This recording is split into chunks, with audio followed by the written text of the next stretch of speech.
And you know, we are a poor country.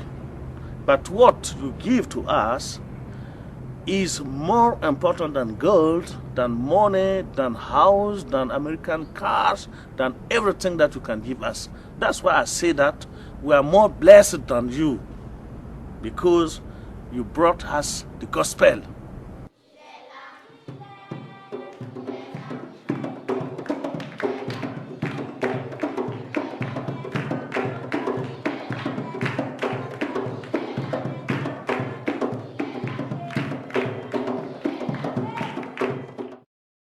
Burkina Faso, a landlocked country in West Africa, is largely unknown outside the region.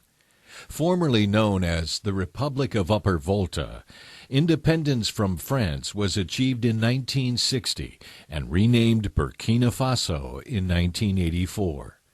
About the size of the state of Colorado, it has a population near 14 million, with its capital, Ouagadougou, densely populated with over 1 million people. With an average income of just over $400 per year, Burkina Faso ranks as one of the poorest countries in Africa. Relying heavily on agriculture for food and income, the people of Burkina Faso are dependent on a good rainy season. Its hot climate is punctuated by pronounced wet and dry seasons. Average daytime temperatures range from 90 to 120 degrees Fahrenheit. Average rainfall ranges from 40 inches in the south to just 10 inches in the northern part of the country, which borders the Sahara Desert, most of that rain occurring in a few short months.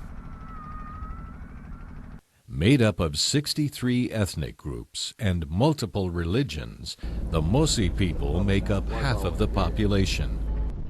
Although originally resisted by the early Mossi rulers, Islam now dominates, with over 50% of the people converts to Islam. Christianity, a fairly recent entry, is now the fastest growing faith in Burkina Faso. Jerry and Jan Swanson have been missionaries to Burkina Faso since 1983. The first time I went, I didn't think I'd ever go back, you know. Funny how the Lord will always pull you back to what He wants you to do. And when I did go back, I went to a certain area called the Saponi area.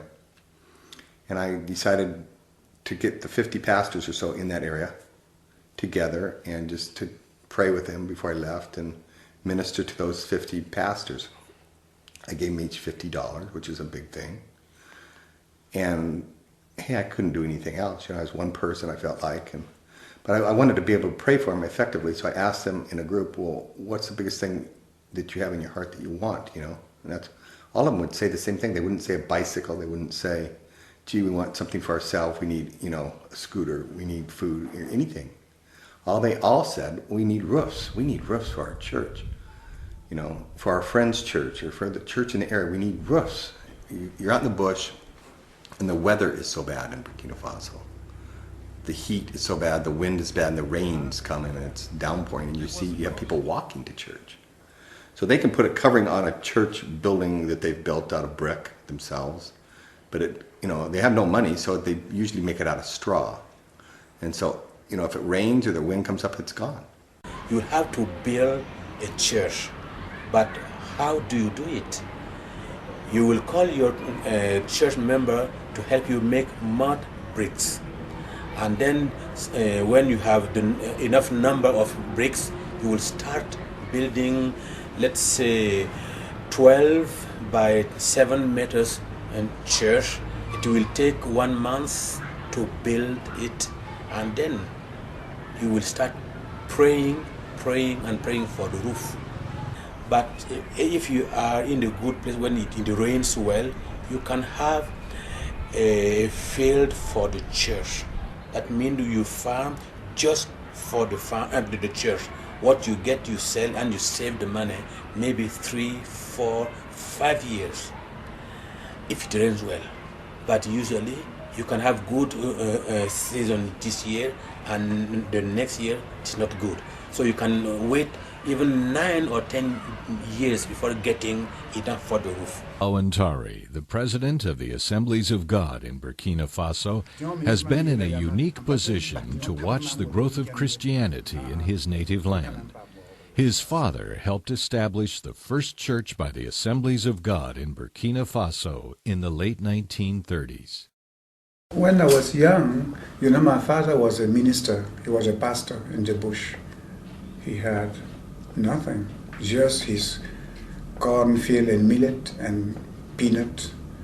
And what I didn't like is to see him sharing, taking all food and give to the people.